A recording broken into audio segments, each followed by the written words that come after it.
Chérie FM. Le point sur l'actualité à Bordeaux et dans la région avec Christophe Leroy.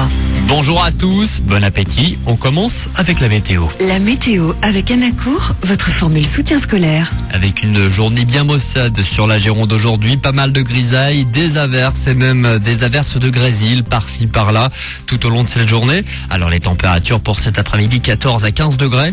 Du mauvais temps aujourd'hui, mais demain, ça sera légèrement mieux avec le retour des éclaircies. C'est le coup d'envoi de la campagne d'hiver des Restos du Cœur aujourd'hui. C'est la 25e campagne. L'an dernier, le nombre de bénéficiaires a augmenté de près 15%. Ce n'est pas près de s'arranger pour cette année. Alors dans le département, il y a 35 centres, 1000 bénévoles, 15 000 personnes qui bénéficient du soutien de l'association en Gironde. Et parmi des bénévoles, il y a Françoise qui est bordelaise. Je suis à la retraite des hôpitaux.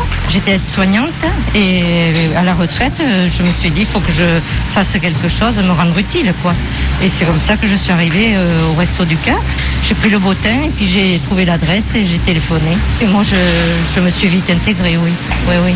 Et puis alors, ce qu'il y a de bien, c'est qu'on se retrouve entre nous, surtout, et qu'on passe un bon moment. Et l'association qui a demandé au chef étoilé Thierry Marx de concocter cette année un livre de 65 recettes simples et rapides, des recettes élaborées à partir des produits distribués par les Restos du Cœur. À Talence, hier très tôt, un incendie a nécessité l'évacuation de 60 occupants d'un immeuble de la résidence Le Clos de la Fonderie. Le feu s'est déclaré dans le parking de la résidence dans une poubelle avant de se propager à une voiture en stationnement. Pas de blessés. L'épidémie de grippe A, la préfecture de la Gironde a confirmé en fin de semaine dernière l'existence de nouveaux cas groupés de grippe A, dont 9 nouveaux établissements scolaires. Du coup, les cours sont suspendus pour une semaine, depuis ce matin jusqu'à vendredi, dans une école d'Arbanat, à Bègles, à Cadojac, à Pauillac, à Saint-Médard-en-Jalles, à Salles et 3 écoles également à Bordeaux. Notez que depuis ce matin, les élèves du primaire peuvent se faire vacciner. 8 tonnes de galettes de fioul collectées depuis samedi sur les plages de Vendée et de Loire-Atlantique, à Noirmoutier, Pornic ou encore Saint-Jean-de-Mont. 14 zones ont été dépolluées, 4 sont encore en cours. Cette pollution est certainement due à un dégagage sauvage. Le parquet de Brest a été saisi de l'enquête.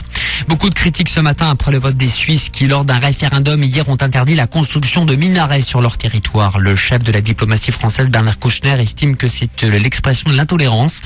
Une décision inquiétante, selon le porte-parole du PS, Benoît Hamon. Enfin du football, Girondins de Bordeaux qui ont repris la tête du championnat hier avec une belle victoire, 3-0 à Nancy. En tête de la Ligue 1, on retrouve donc Bordeaux, juste devant Lyon. Les Girondins de Bordeaux qui retrouvent le championnat samedi avec un match au stade Chabandelmas contre le Paris Saint-Germain.